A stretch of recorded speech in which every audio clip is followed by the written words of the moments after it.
안녕하세요. 네, 스마트 온실 설치 후 프로세스에 대해서 강의하게 될 김결애라고 합니다. 여러분들은 스마트 온실 하시면은 가장 먼저 무엇이 생각나십니까? 뭐 각종 센서가 들어가져 있는 온실, 막 첨단 장비들이 막 왔다 갔다 하는 뉴스에서 봤던 온실, 또는 인공광을 통해서 작물을 기르는 이렇게 장치들, 아니면 혹시 여러분들은 이제 이런 거 보셨을지 모르겠습니다. 그 영화 중에 마션, 네, 마션이라는 영화가 있습니다. 사실 이 말 한마디로 사실 그 스마트 온실을 모두 대체할 수 있습니다.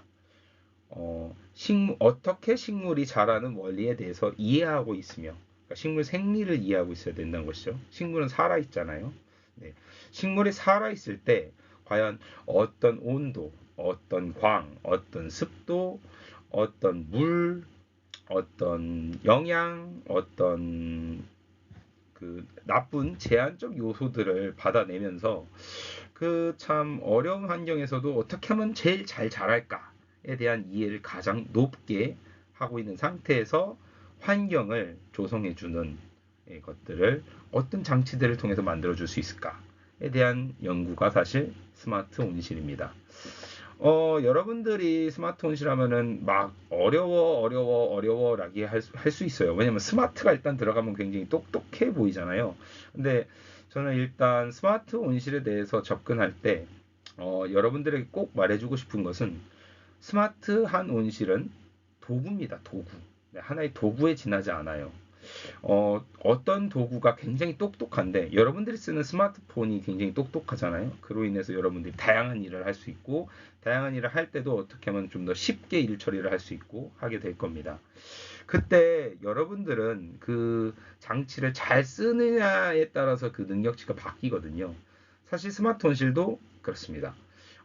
안에서 이제 뭔가 기르게 될 때 그 기르는 녀석이 살아있고 그 살아있을 때 이 녀석은 도대체 어떤 환경에서 가장 잘 자랄 수 있을까에 대한 이해를 깊게 한 이후 그 환경들을 조절해주는 것들을 말합니다. 그 안으로 이제 살펴보게 되면은 다양한 것들이 있겠죠. 온도를 관리하려고 하면 온도 장치들을 어떻게 관리하는 것들도 있을 거고, 과연 온도와 또 근데 습도는 또 연관이 되게 되거든요. 그럴 때 그러면은 온도 습도를 같이 어떻게 관리를 할 수 있겠고, 습도를 관리하는 환경에서 또다시 그 작물 생리적으로 어떤 식으로 변해갈까. 그래서 가장 깊은 이해의 시작은 사실 살아있는 식물을 다루는 스마트한 장치에 대한 것들입니다. 여러분들이 그것들을 다 설치하고 난 다음에 어떻게 하면 잘 쓸까에 대한 것들에 대한 모든 이야기를 한번 나아가 보겠습니다. 앞서 드린 교재에서는 사실 아주 방대한 자료가 지금 들어있을 겁니다. 제가 오늘 강의를 통해서 이 모든 내용들을 그냥 막 읽기만 하더라도 사실 1시간 반이 넘게 됩니다. 그래서 그 중에서 가장 핵심적인 것들을 가장 이해를 하는데 어려움이 없도록 좀 더 어려운 내용이 있다면 그것들에 대한 이해가 올라가기 쉽게 제가 설명할 수 있도록 하겠습니다. 네, 넘어가 보죠. 네, 스마트 온실 설치 후 프로세스는 네, 오늘은 이제 목차를 어떻게 진행할 거냐면 네, 환경 관리 요령. 네, 환경에는 도대체 어떤 요소들이 있을 것일까? 재배 관리 요령. 재배 관리 요령에서는 요즘에 가장 핫한 이제 그 작물들이 토마토, 딸기, 네, 파프리카 정도가 될 겁니다. 그때 과연 어떻게 환경 관리를 하게 되면은 좀 더 나을지, 그 환경 관리를 할 때 있어서 어떤 것들이 문제가 있었는지, 그리고 그 문제는 어떻게 하면은 실증적으로 해결해낼 수 있을지, 저는 사실 실증 사례를 통해서 접근하려고 노력할 겁니다. 지금 세 번째로는 시설 관리 요령. 네, 작물이 어떤 형태일 때 어떤 환경을 조성해 줘야 된다라고 하면 그 환경을 바꿔줘야 되는 시설들이 있을 겁니다.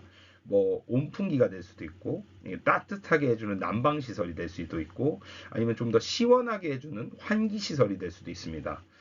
더 나아가서는 햇빛이 예를 들어서 대한민국 같은 경우는 너무 뜨겁거든요.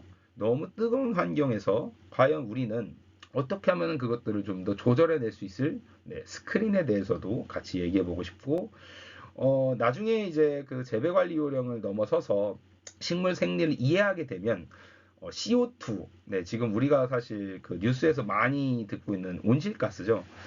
이 온실가스로 인해서 사실 아주 큰 문제들이 많이 발생하고 있는데, 식물은 사실 이것들을 밥으로 합니다. 그래서 이 밥으로 할 때 이 녀석들은 도대체 CO2를 얼만큼이나 좋아할까? 그리고 어떻게 환경을 조성해 줬을 때 이 밥을 잘 먹을까에 대한 연구도 같이 나아갈 거고요.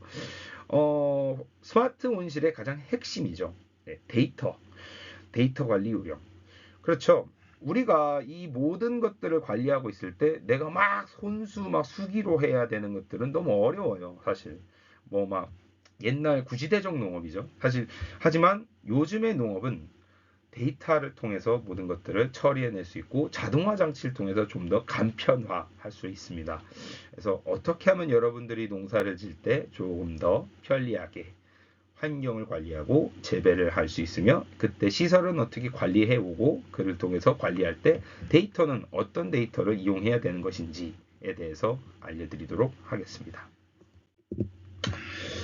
네, 환경관리 기본 요령에서는 이제 제가 기본 원칙, 온도 관리, 습도 관리, 광합성 관리로 나눠 놓긴 했는데, 사실 이 모든 것들은 사실 연관됩니다. 여러분들은 혹시 이렇게 온도, 습도가 이게 막 꾸준히 꾹 이렇게 나눠져 있다고 생각하실 수도 있어요. 왜냐면은 여러분들이 이제 일반적으로 온도와 습도에 대해서 이야기를 듣는 상황은 아마 일기예보일 겁니다.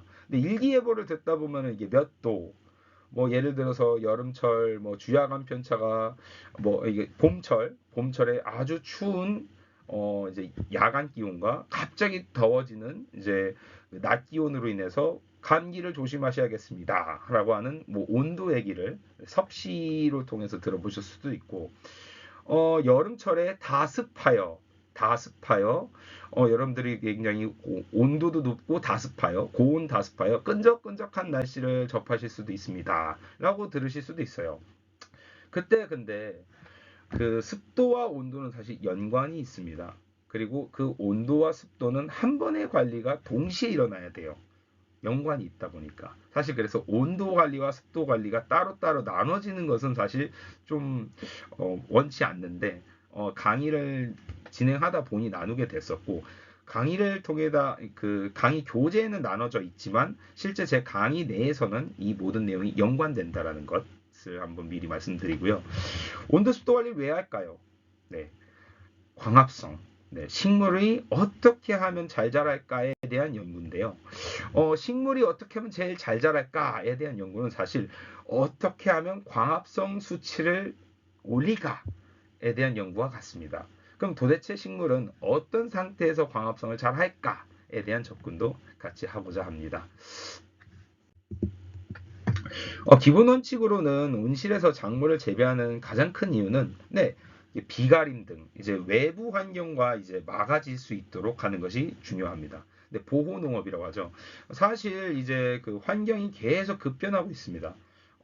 여러분들 지금 뭐 이렇게 여름철 뉴스 듣다 보면은 막 태풍이 점점 더 심해진다고 하고 빗물이 너무 많아지고, 특히 온난화로 인해서 지금 뭐 이렇게 세수면이 올라가면서 태풍도 훨씬 더 강해지고 비바람도 훨씬 더 강해지고 하면서 야외에서 무언가 이제 활동을 하기가 어려워지고, 점점 농사 역시도 야외에서 관리를 하는 데 있어서 굉장히 큰 어려움과 시련이 겹치고 있습니다. 그 환경 때 이미 벌써 이제 스마트 온실은 보호 농업을 해줄 수 있죠. 예를 들어 겉표면을 비닐로 쳐서 막는 형태의 온실도 있고요. 유리를 쳐서 막는 온실도 있고, 최근에는 굉장히 피복제 그 개발이, 그러니까 환경 소재 발달이 늘어나다 보니 비투과성은 매우 높은 그 특수한 플라스틱을 이용하기도 합니다. 온실 내 수평 수직 온도 편차를 줄인다. 수평 수직 온도 편차를 줄이기 위해서는 이게 어떤 것들을 말하는 거냐면, 식물은 사실 그 온도에 굉장히 민감합니다. 온도에 굉장히 민감한데 어느 지역에 그러면 예를 들어서 제가 이게 막 갇혀 있는 환경에서 모든 환경을 일정치 않다고 한번 표현해 볼게요. 그렇다고 하면은 생육 정도가 많이 달라지게 됩니다. 그럼 달라지게 되는 환경에 대해서 관리를 하는 것은 상당히 그거에 맞춰서 하다 보니 힘들거든요. 대신 스마트 온실 같은 경우에는 그 비슷한 환경들을 계속 최소한으로 맞춰주면서 그러니까 다름을 최소화하는 거지 다를 수는 있습니다. 네, 현실적으로는 그래요. 근데 다름을 최소화해서 관리하는데 용이하게끔 해준다. 사실 이런 내용이 더 적합합니다. 또 원칙 중에 기본 내 공기 온도보다 식물체 온도가 중요하다. 네, 사실 맞습니다. 그러니까 그 여러분들이 에어컨을 키우는 이유가 실내 환경 온도를 낮추는 그 센서 수치가 중요한가요? 아니면 여러분들이 안 덥다고 느끼는 것이 중요한가요? 이렇다고 표현할 수 있어요. 여러분들이 바깥에서 엄청 더운 막 여름철에 막 활동을 하다가 안으로 들어오게 되면은 갑자기 1도만 낮아져도 사실 굉장히 시원하게 느낍니다. 네, 굉장히 시원하게 느껴요. 그럼 그때 그 사람의 온도는 사실 근데 바깥에 있으나 안에 있으나 같거든요. 근데 그 이상 수치를 넘어가게 되면 사람의 온도가 변화하게 되고 사람의 온도가 변화하게 되면 병이 생깁니다. 네, 문제가 생기죠. 막 온도계로 사람 몸을 쟀더니만 39도가 나와요. 아픈 거잖아요. 근데 아무리 바깥에서 활동을 해도 정상 체온이 나와요. 37도, 36.5도가 나오면 문제가 없듯이. 결국에 가장 중요한 건 내가 어떤 환경을 조성한다고 했을 때도 식물체 온도가 가장 중요하다는 겁니다. 식물이 안 아프게 만드는 환경을 어떻게든 최소한으로 맞춰주는 것이죠. 뭐 다양하게 지금 습도 얘기도 있고 미세 기후도 있고 온실내 기후 뭐 여러 가지 이야기들이 있지만 이런 것들은 차차 넘어가면서 좀 더 추가적으로 설명을 드리도록 하겠습니다. 네. 앞에 설명했던 내용과 똑같은 것들인데 비슷한 내용들이 같이 포함되어 있습니다. 네. 그래서 이 내용은 챕터 넘어가겠고요. 온도 관리. 네, 온도 관리에 대해서 지금 이제 좀 더 자세히 설명드리겠습니다. 창문과 이제 그 온실 내에서 가장 온도 관리에 영향을 크게 미치는 팩터가 세 가지입니다. 세 가지. 나중에 사실 그 환경 관리를 넘어서서 시설 관리 요령에 있어서도 아마 추가적으로 설명을 하게 되겠지만 미리 더 설명하겠습니다. 온실에서 온도에 가장 큰 영향을 주는 팩터들은 세 가지. 첫 번째는 히팅 파이프입니다. 네, 가온 시설이 있습니다. 가온 시설. 그래서 가온하는 방법은 사실 여러 가지 방법이 있어요. 그러니까 공기가 물을 따뜻하게 하는 방법이 있고요. 공기가 물을 따뜻하게 했을 때 그 따뜻한 물을 온실 내로 돌려서 온실 내 온도를 맞추는 방법이 있고요. 공기가 공기를 따뜻하게 해서 뭐 차갑게 하든 따뜻하게 하든 해서 온실 내에 공기를 쏴주어 온도를 관리하는 공기 대 공기도 있고요. 또 뭔가를 태워서 따뜻한 물이 발생하고 있을 때 그 물을 또 이용하는 폐열 방식도 있게 됩니다. 그래서 가온 장치들이 아마 또 연관이 되겠고요. 둘째로는 온도를 올리는 시설이 있다고 하면은 온도를 내리는 시설도 같이 포함됩니다. 근데 온도를 내리는 시설에서 이제 환경 장치 중에는 네, 창문, 네, 천창, 네, 천창이라고 하는 것은 이제 공중에 매달려 있는 네, 그 창문을 얘기합니다. 그래서 천창 개폐 방식에 따른 온실 내 환경 영향이라고 지금 여기 설명되어 있는 그 도표를 가져온 건데 저는 실제로 여기서 알려드리고 싶은 것은 공기 내 흐름에 있는 원리에 대해서 한번 더 설명해 주는 건데요. 여러분들한테 가장 쉬운 실내 설례 하나를 알려드리겠습니다. 온도 관리할 때 특징, 가장 그 온도 장치들이 한 번에 움직이는 시기에 대해서 한번 더 설명드리고자 해요. 지금 제가 환기 시설까지 얘기했죠. 천창으로 해서 또 첫 번째는 지금 가온, 네 이제 보온 시설, 그러니까 가온 이제 따뜻하게 해주는 시설. 그리고 두 번째는 온도를 떨어뜨리는 시설 얘기했습니다. 천창. 세 번째는 이거는 이제 보온도 될 수 있고 오히려 이제 그 온도를 올릴 수도 있고 떨어뜨릴 수도 있는 장치입니다. 이거는 이제 그 직접적인 외부 환경과 이격시키거나 아니면 보호되는 장치로서 스크린이 있게 되는데요. 스크린은 이제 낮 동안에는 그 햇빛이 너무 강한 경우 햇빛을 차광시켜 주어서 온도를 떨어뜨리는 네, 효과를 낼 수도 있지만 오히려 이제 밤에는 저녁 시간에는 가온이 필요한 순간에서 부피를 양을 줄여서 위에서 외부로부터 공기를 차단하고 내에 있는 공기 양 부피를 줄여서 온도를 조절하는 데 있어서 좀 더 효과를 올려주는 보온 장치로도 쓸 수 있게 됩니다. 그래서 이런 장치들이 한 번에 어떤 식으로 작동되는 원리인가, 그리고 그것들 실제로 어떻게 환경 관리에 쓰여지는가, 에서 한번 실예를 통해서 한번 더 접근해 보고자 합니다. 이전에 지금 제가 이제 어떤 실예를 통해서 이제 하고자 할 때 왜 이 그래프를 가져온 거냐면요. 지금 해 뜨기 전 가온을 통해 작물체의 과일 온도를 상승시켜야 함이라고 하는 이제 기본 이론인데, 이렇게만 써놓으면 사실 너무 이해하기가 어려운 실례입니다. 근데 그 보온 장치, 가온 장치, 환기 장치, 그리고 스크린 장치가 어떻게 한 번에 동시에 움직이는 상황에 대한 설명을 쉽게 도와드리도록 실내를 표현하고자 지금 이 그래프를 같이 갖다 놓은 건데요. 제가 이렇게 설명해 보겠습니다. 여름철에 여러분들이 너무 날씨가 더워서 카페에 갔습니다. 야외 카페에 갔어요. 가서 여러분들이 지금 차가운 커피, 아이스 커피, 네, 우리는 얼죽아를 네, 하는 민족이잖아요. 네, 얼어죽어도 아이스 커피. 네. 근데 아이스 커피를 바깥에 여름철에 넣다 보면 무슨 현상이 발생하죠? 컵 표면에서 차가운 물 기운이 뚝뚝뚝 떨어집니다. 네. 이건 뭐 우리가 지금 뭐 커피가 지금 이렇게 쏟아진 건가요? 네, 아닙니다. 이 공기 중에 있는 이제 이 수증기가 사실 이 겉 표면의 차가운 물체와 만나면서 생긴 응결된 이제 이게 물인데, 이것을 설명할 때 이제 가장 간단한 이론이 이제 온도, 습도를 전부 다 한 번에 얘기해 드릴 수 있습니다. 자, 그 연력학 법칙에 대해서 지금 이게 설명하기 시작하면 어려우니까 이렇게 기억하시면 쉽습니다.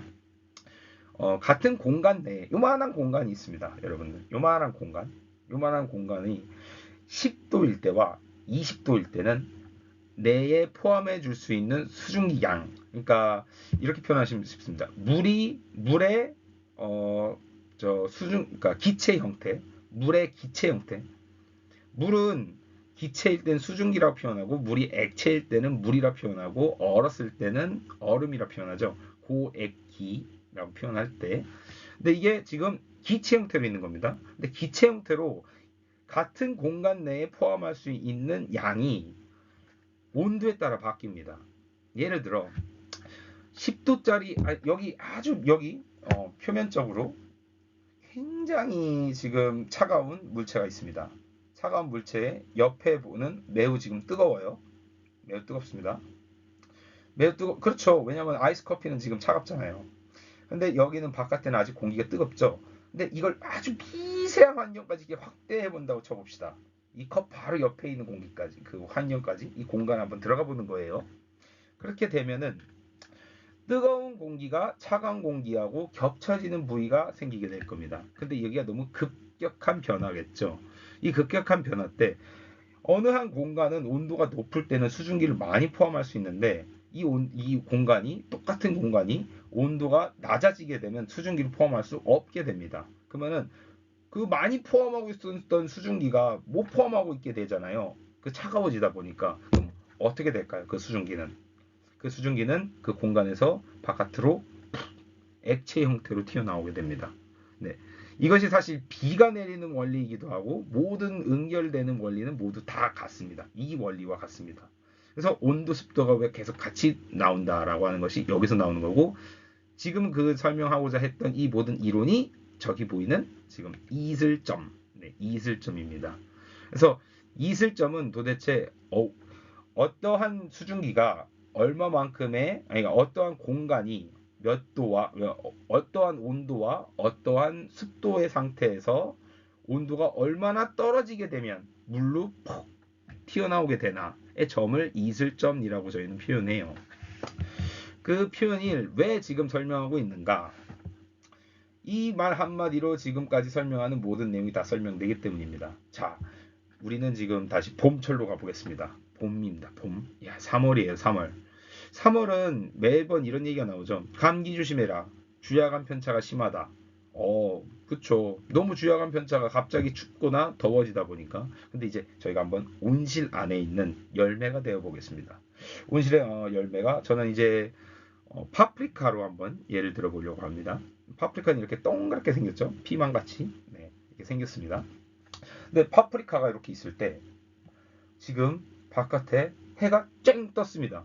밤에는 계속 추웠어요. 지금 밤에는 계속 춥다 보니까 이 파프리카는 계속 차가웠습니다. 근데 이 주변에 있는 공기는 너무 더운 거죠. 네, 아직 이 물체는 따뜻해질 준비가 되어 있지 않습니다. 조금씩 따뜻해지고 있겠죠. 하지만 아직 차가워요. 근데 주변에 있는 공기는 굉장히 빠른 속도로 따뜻해집니다. 그러면 미세한 환경으로 가서 이 지금 파프리카 바로 옆으로까지 가 있는 이 미세한 환경으로 가다 보면 온도 편차가 굉장히 심해요. 그럼 아까 제가 얘기했던 뭔가 생각나야 되는데, 네, 아이스 아메리카노. 네, 똑같은 이유입니다. 똑같은 원리예요. 이 환경에서 물이 차가운 물체를 만나고 못 버티겠다 하고서 물이 팍 튀어나옵니다. 그러면 이 지금 파프리카에는 겉표면에 물이 흐르게 됩니다. 네, 아이스 아메리카노 컵에 물이 흐르듯 파프리카에도 똑같이 흐르게 돼요. 이 현상은 어떠한 물체든지 똑같이 일어납니다. 뭐 토마토가 될 수도 있고, 네, 아이스 커피의 잔이 될 수도 있고, 네, 파프리카가 될 수도 있습니다. 문제는 유리잔에 물이 생긴다고 해봐야 절대로 이것이 뭔가에 대한 해를 주지는 않습니다. 단 온실 내에서 지금 이슬이 생긴다, 온실 내에 열매 이슬이 생긴다라고 하는 건 굉장히 큰 문제입니다. 여러분들이 지금 막 상추를 먹거나 했을 때 다 안 달 거예요. 이러면 이거는 인간이 소화할 수 있는 소화 효소가 없기 때문이거든요. 이 상추를. 하지만 밥을 계속 씹다 보면은 혀에서 계속 씹다 보면 단맛이 납니다. 실제로 단맛이 나요. 이게 분해돼서 그렇거든요. 근데 이게 세균 입장에서는 사실 이 모든 이제 그 식물체가 전부 설탕 덩어리라고 보시면 쉽습니다. 네, 설탕 덩어리예요. 근데 그 설탕에 물을 발라놨네. 네, 이보다 좋은 세균이 서식하고 곰팡이가 서식할 수 있는 환경이 없죠.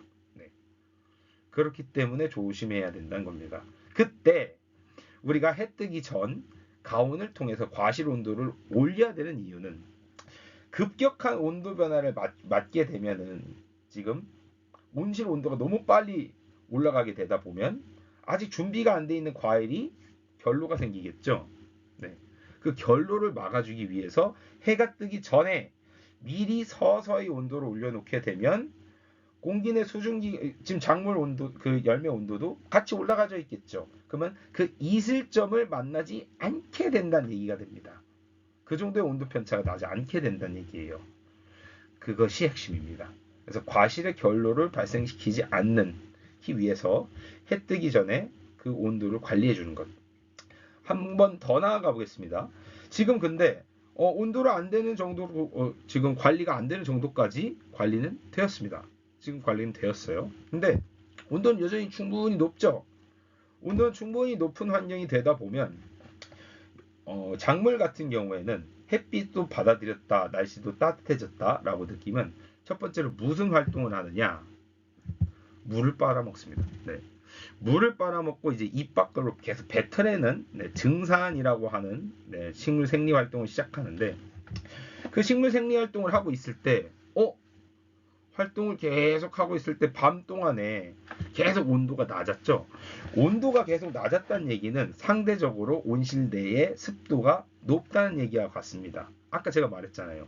온도 그 환경 내에서 이상으로 되면 물이 튀어나온다. 그렇다고 하면 습도가 상대적으로 높다는 얘기죠. 네, 충분히 축축한 상태를 말합니다. 근데 공기 내로 지금 제가 말했던 증산의 원리로 넘어가게 되면 뿌리가 물을 먹고 입 밖으로 뱉어낼 때 바깥에가 축축하게 되면은 이 증산 활동이 똑바로 일어나지 않습니다. 이거는 어떻게 생각하면 쉽냐면 여러분들이 페트리 접시, 그냥 접시에 물을 담아 놓고서 바깥에 뜨거운 날 놨습니다. 이 물이 증발하죠. 근데 이게 비 오는 날에 갖다 놔도, 비를 안 맞춘다고 해도 비 오는 날 갖다 놔도 이게 증발 잘 하는가요? 잘 안 하게 됩니다. 이 이유는 수증기 압차로 인해서 발생하는 현상이기 때문입니다. 증발과 증산은 사실 원리가 같은데, 증발은 그냥 표면체에서 일어난다고 하면, 증산은 식물 체내에 통해서 일어나는 것들을 표현해요. 그 증산을 하는 원리는 이제 그 안에 눈으로 깊게 매그니파이어, 그러니까 현미경을 통해서 이제 계속 확대시켜 보면은 식물은 그 물을 뱉어내는 그 구멍이 있습니다. 근데 그 구멍이 그 편차가 정확히 나야 제일 잘 열리게 됩니다. 근데 그 온도 편차가 갑자기 습도가 꽉꽉꽉 차요. 그러면은 나 이제 그만할래 하고서 증산을 하지 않습니다. 식물이 증산을 하지 않는다라는 것은 활력이 떨어졌다는 얘기하고 같습니다. 활력이 떨어져 있는 작물은 당연히 원활한 활동을 하지 못하겠죠. 그럼 어떻게 될까요? 그렇죠. 우리는 빨리 습도를 떨어뜨려야 됩니다. 그럼 습도를 떨어뜨리는 환경에서는 위에 너무 춥다고 지금 춥다고 닫아놨었던 스크린을 열어야겠죠. 네. 그래서 스크린이 열리는 것이 먼저입니다. 스크린이 열렸는데, 스크린이 열린다는 건 사실 차가운 공기가 떨어진다는 얘기를 말합니다. 그렇죠? 근데 차가운 공기가 떨어지지 않을 정도로 천천히 또 열려야 될 것이고요. 그 다음에도 너무 온실 온도가 계속 올라가요. 해가 너무 강하다 보니. 그렇다고 하면 창문이 열리게 될 것입니다. 창문을 지금 열리는 여러 가지 방법 중에서도 지금 초기에는 사실, 그러니까 이제 윈드 사이드, 리 사이드라는 이제 그 개념을 같이 설명드리기에는 지금 여러분들한테 이해할 수 있을지는 지금 제가 정확히 모르겠는데, 이 시기에는 또 윈드 사이드와 리 사이드가 동시에 많이 열려줘야 됩니다. 환기가 일단 첫 번째로 중요하기 때문에. 근데 실제로 윈드 사이드, 리 사이드를 관리하는 요령은 나중에 좀 더 시설 관리를 통해서 한번 설명을 드리는 게 좋을 것 같습니다. 그래서 아트는 이런 내용이에요. 온실 안에 있는 온도를 관리하기 위해선 습도에 대한 이해가 같이 있어야 되고, 그 습도에 있어서 같이 영향을 주는 작물체가 있을 때에 대한 개념입니다. 지금 봄철이에요. 다시 한 번 더 복습합니다. 봄철이에요. 밤에는 춥고 아침엔 매우 덥습니다. 온실 온도는 급격히 상승하는 구간으로 가고 있습니다. 그것들을 피해주기 위해서 저는 온실을 해 뜨기 전부터 가온시켜 놨습니다. 그래서 무사히 온실 온도가 서서히 올라가고 있습니다. 올라가고 있는 환경에서 식물은 계속 물을 빨아먹어서 물 바깥으로 배서되다 보니 습도는 점점 더 온실 안에서 올라갈 겁니다. 너무 올라가면 안 되지 라고 하면서 우리가 다 막아놨던 온실에 있는 스크린을 온도가 적당히 떨어지지 않는 선에서 열어냅니다. 밑에는 가온장치가 있는 거예요. 그러면 온실 온도는 서서히 유지되겠지. 이렇게 유지되는 환경에서도 해가 너무 강해요. 해가 너무 강하다 보니 올라가네. 그럼 다시 그때 환경에서 좀 더 창문을 열어서 온도를 다시 유지시키는 이런 원리. 방금 온도 습도를 관리하기 위해서 천창과 가온장치와 스크린이 같이 활동되는 이 순서가 사실 핵심입니다.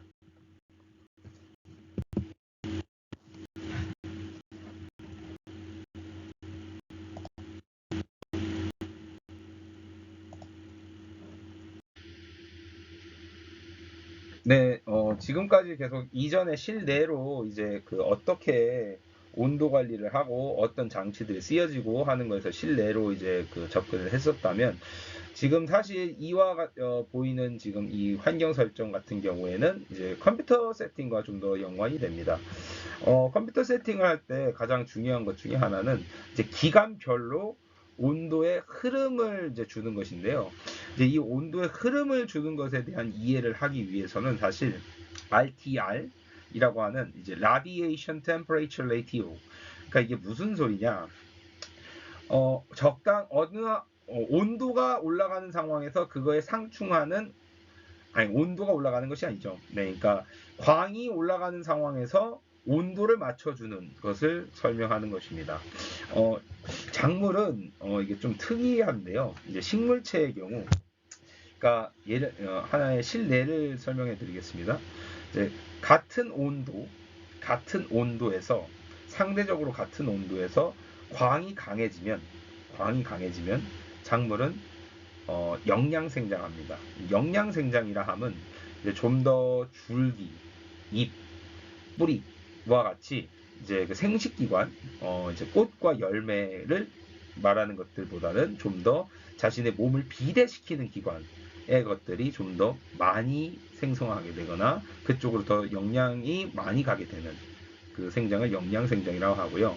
생식생장 같은 경우에는 좀 더 그 잎이나 줄기보다는 꽃, 열매 쪽으로 그 생성된 광합성 산물들이 더 많이 이동되는 형태의 생장을 얘기합니다. 그때 그 너무 영양생장으로 가 있다라는 것은 지금 당장의 열매가 부족하다는 얘기와 같지만 현재 영양생장이 강하다는 얘기는 미래성으로 봤을 때는 좀 더 많은 열매를 맺을 수 있다라는 설명이기도 합니다. 반대로 생식생장 같은 경우에는 당장의 열매나 꽃은 많지만 미래성으로 봤을 때는 이 녀석은 조금 열매를 생산성이 떨어질 것이다 라고 하는 점을 맞춥니다. 그럼 결국에 우리가 원하는 작물은 무엇이냐면 밸런스 있는 작물입니다. 네, 저희는 이제 끝까지 하루 종일 1년 내내 끌고 가는 농사에 대해서 사실 설명을 할 거거든요. 보통 온실에서 이제 재배를 하는 그 작물 같은 경우에는 뭐 다양한 것들이 있을 수 있습니다. 하지만 기본적으로 스마트 온실 같은 경우에는 1년 작기를 돌릴 수 있는 그 작물들을 선택하게 됩니다. 대표적으로 토마토, 파프리카가 될 수 있고요. 뭐 오이도 들어갈 수 있습니다.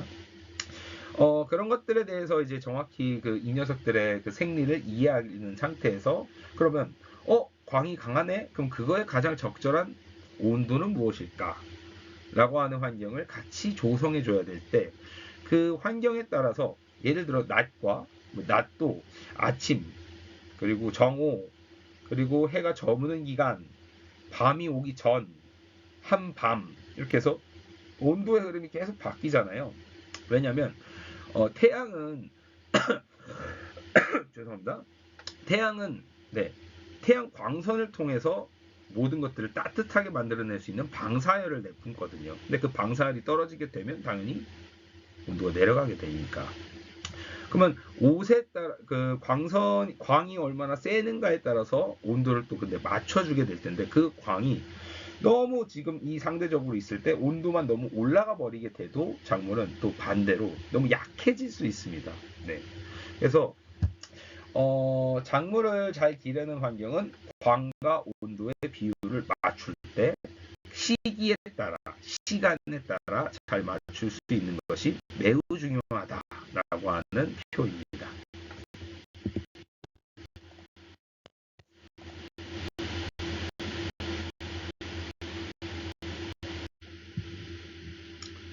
네, 온실의 온도 흐름에 따른 변화를 실내로 한 번 더 설명해 드리도록 하겠습니다.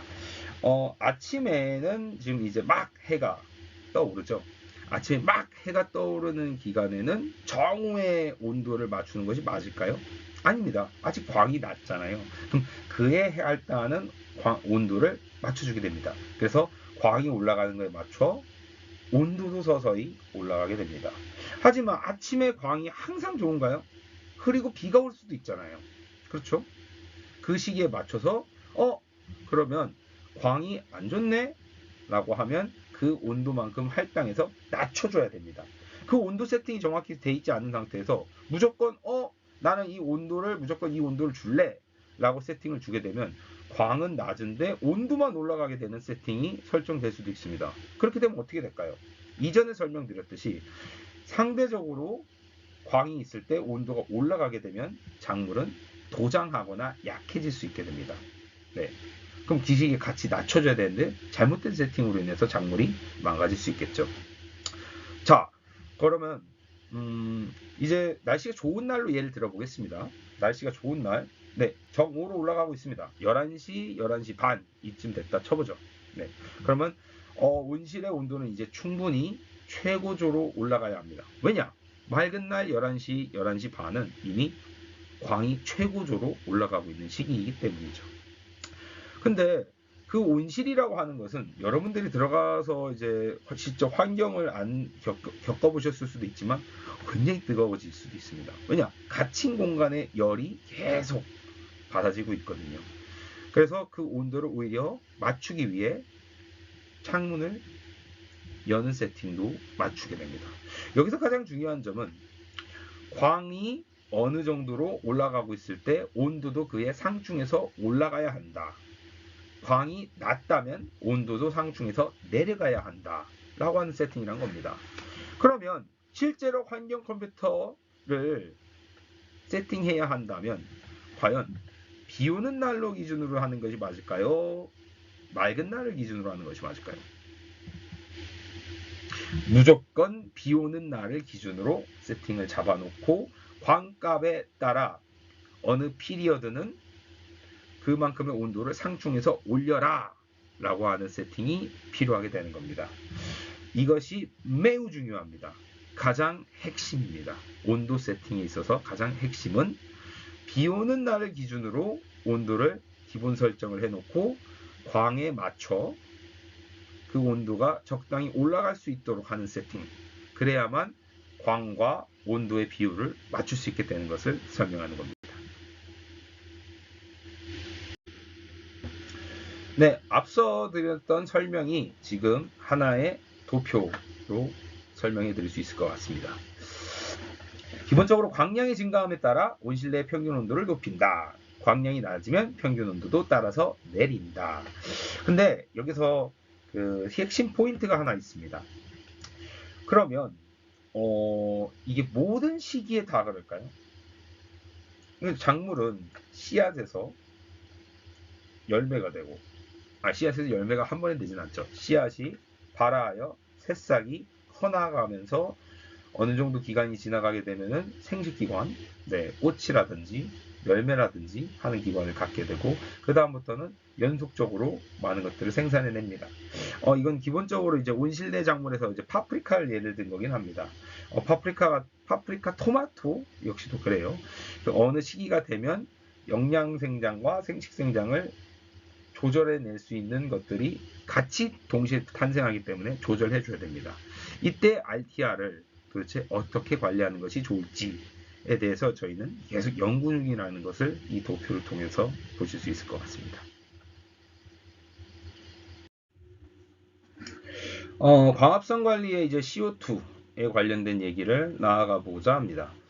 여러분들이 지금 이제 CO2에 대해서 설명할 때 광합성, 그러면 실제로 광합성의 그 이름부터 한번 들어가 보죠. 광합성, 말 그대로 빛을 가지고 무언가를 합성해내는 과정을 얘기합니다. 빛 가지고 무엇을 합성하느냐? CO2와 물을 합성하게 됩니다. CO2와 물을 이제 이 줄기에서도 사실 광합성을 할 수 있는데 그 양이 많지는 않습니다. 근데 메인 기관은 입이에요. 근데 입에서 광합성을 하게 되는데 이 녀석은 어떻게 이제 합성하게 되는 것이냐? 뿌리로부터 물이 흡수되어서 입까지 이동하게 됩니다. 입에서는 물을 바깥으로 뿜어내는 증산에 대해서 제가 설명했던 적이 있죠, 이전에. 근데 그 같은 구멍에서 공기 중 바깥에 있는 CO2를 들여옵니다. 그 들여온 CO2와 뿌리에서부터 끌어온 물이 빛을 만나게 되면 설탕을 만들어내는 과정을 광합성이라고 합니다. 광합성에 있어서 광합성을 설명하려면 왜 근데 그러면 이제 많은 CO2와 많은 물을 계속 갖다 주면 무조건 광합성이 늘어날 것 같은데 지금 보시는 그래프를 보시게 되면 CO2를 무조건 많이 넣는다고 해서 광합성량이 증가하지 않는 것을 어느 수준에서 멈추게 되죠 라고 하는 것을 보시게 될 겁니다. 그 이유에 대해서 설명을 드리고자 합니다. 그 이유를 설명하기 위해선 간단한 선례로 들어가기 전에 좀 더 원리에 대한 이해가 필요합니다. 여러분들은 왜 식물이 초록색으로 보인다고 생각하십니까? 이게 뭔 소리냐? 왜 갑자기 CO2 얘기하다가 색깔 얘기하고 있냐? 아주 큰 연관으로 가진 않지만 제가 그래도 아주 재미있는 이야기를 통해서 여러분들이 잊지 않게끔 하려고 접근하는 겁니다. 식물이 초록색으로 보이는 이유는 사실 초록색깔 빛을 잘 못 먹기 때문입니다. 여러분들이 빛이 다 한 가지 색깔로 돼 있다 생각하시나요? 그냥 팍 밝으니까? 그렇지 않습니다. 빛은 우리 눈에 보이는 빨주노초 파란보 색깔도 있지만 우리 눈에 보이지 않는 뭐 엑스레이, 여러분들 병원에서 이제 뼈 사진 찍는 엑스레이 역시도 빛입니다. 또 바닷가에 갔을 때 여러분들을 살갗을 팍 태우는 적외선 역시도 네, 빛입니다.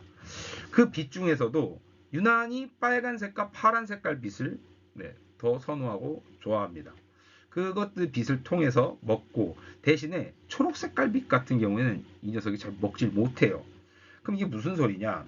빛이 여기다 쳐보죠. 그러니까 입이 여기다 쳐보겠습니다. 그러면 빛이 빨간 빛은 흡수됩니다. 파란 빛도 더 많이 흡수됩니다. 대신 초록색깔 빛은 잘 먹지 못하고 튕겨내게 돼요. 그 튕겨내는 빛을 우리 눈으로 더 많이 받아들이기 때문에 식물의 색깔이 초록색으로 보이는 겁니다. 이 초록색깔로 보이는 이유는 식물체 내에 광합성을 일으키는 단백질이 있기 때문인데요. 이 단백질을 우리는 엽록체라고 합니다. 이 엽록체는 안으로 깊게 들어가 보면은 CO2를 받아들이는 효소가 있습니다. 이 효소를 여러 가지 형태가 있겠지만 가장 기본적인 효소 형태가 루비스코라고 하는 녀석이 있는데요.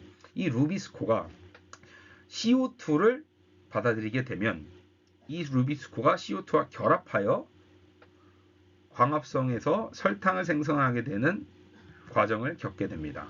근데 이 루비스코가 무한하지 않아요. 네, 무한하지 않습니다.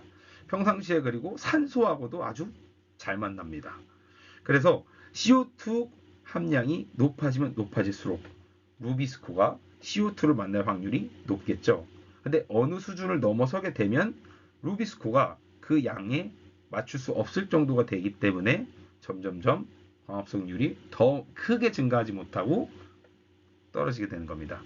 그래서 광합성률에 대해서 우리가 사실 굉장히 연구를 해볼 필요가 있는데 사실 실제로 경제적으로 이제 광합성을 올리는 과정에서는 우리는 사실 우리가 제가 이제 고등학교 다닐 때만 하더라도 이제 과학 시간에 공기 중에 있는 CO2가 몇 ppm이냐, 농도가 어느 정도로 되냐라고 물어보면 370에서 380 정도로 대답해야 맞았었는데 최근 같은 경우는 430까지 올라가 있습니다.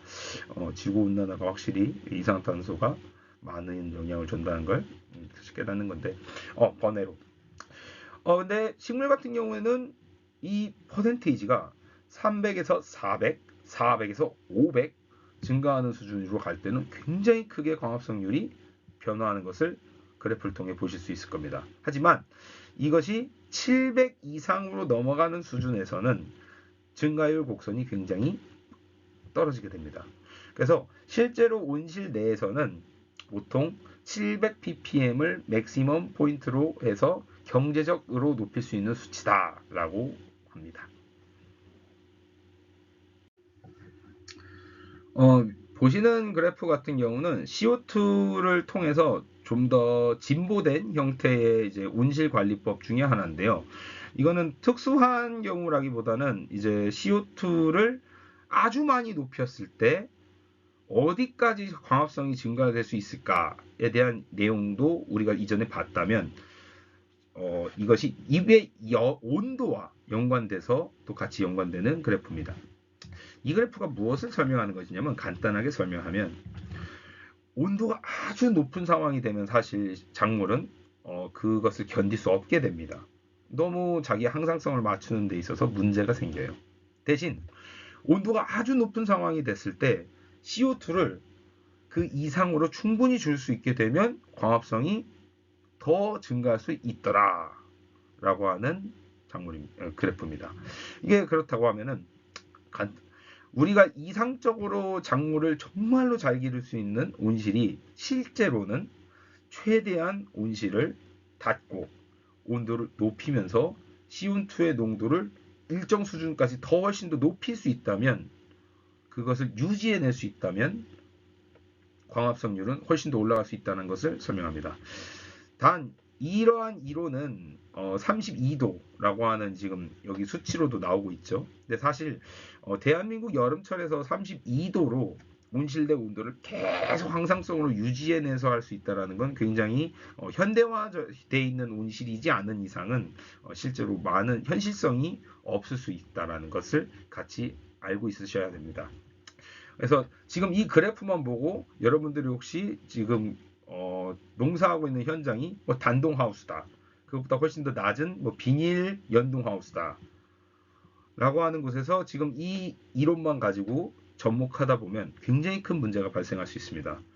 여러분들이 실질적으로 알고 있는 모든 이론은 그것에 합당하게 접목되었을 때 현실화될 수 있습니다. 그래서 지금 보는 것들에 대해서 무조건 믿고 내 온실도 반드시 할 수 있겠지라고 하는 개념으로 들어가시다가 보면 굉장히 큰 문제가 발생할 수 있습니다.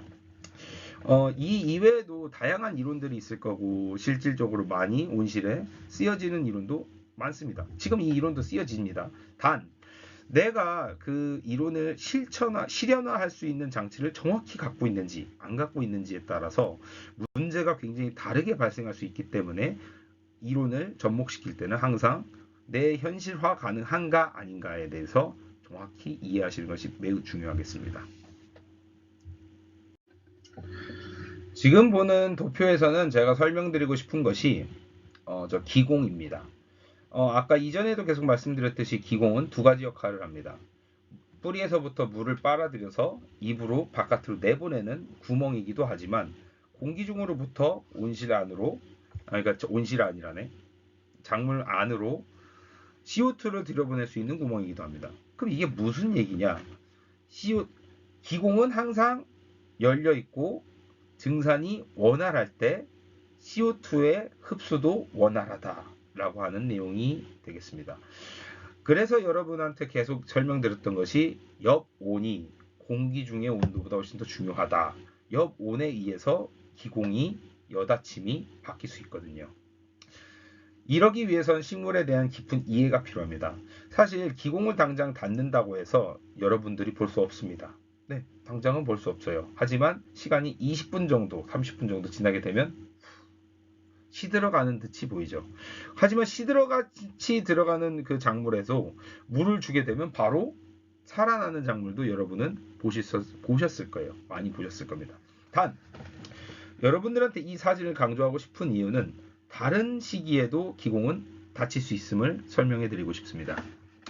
기공은 가장 쉽게 열리는 시기가 언제냐?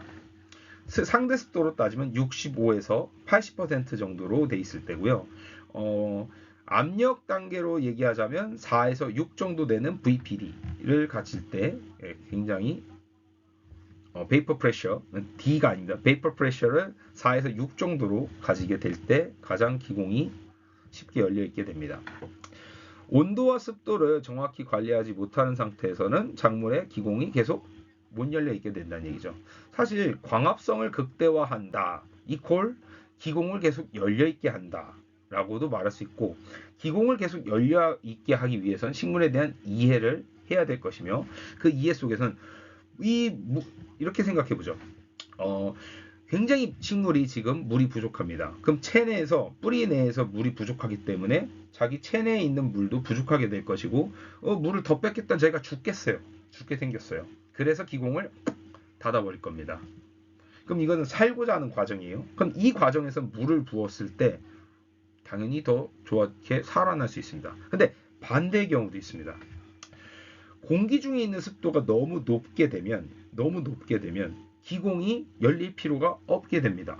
왜냐하면 열려봐야 증산을 안 하거든요. 증산을 할 수 있을 상황이 아니게 됩니다. 근데 내 작물이 시들어가는 것 같습니다.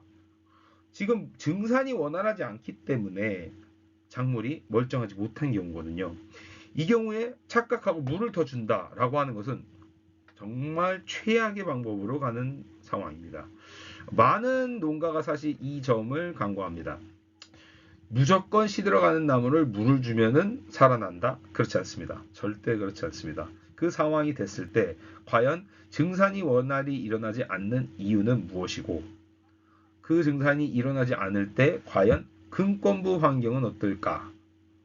그래서 식물에 대한 이해를 하기 위해선 전반적으로 총괄적인 이해가 필요합니다. 뿌리에서부터 잎까지 모두 다 이해하지 않는 상태가 됐을 때 다르게 잘못된 환경을 조성해 주게 되면 엄청나게 안 좋은 상황을 맞이할 수 있게 됩니다. 이 상황은 실제로 제가 컨설팅을 하면서도 굉장히 많은 상황으로 봤었던 경우입니다. 네, 지금 보는 이제 차트는 온도와 습도를 도대체 언제 어떻게 관리를 해야 가장 적절할까? 라고 하는 것에 대해서 설명을 드리고 있는 차트인데요. 여기서 우리가 꼭 따라가야 되는 차트는 normal evaporation. 이렇게 관계로 가는 것이 가장 적절하다. 대신 high로 넘어가고 있으면 위기를 느껴야 한다. 반대로 low로 가고 있어도 위기를 느껴야 된다. very high extreme으로 갔다면 이미 작물은 엄청나게 데미지를 받고 있는 상태가 될 것이고 very low로 간다고 해도 식물은 이미 데미지를 받고 있는 상황이 될 겁니다. extremely evaporation. 작물에 상관없이 너무 증발이 빨리 일어나는 상황이 돼도 기공은 다칠 거고요. 너무 증발이 안 되는 상황이 돼도 다친다.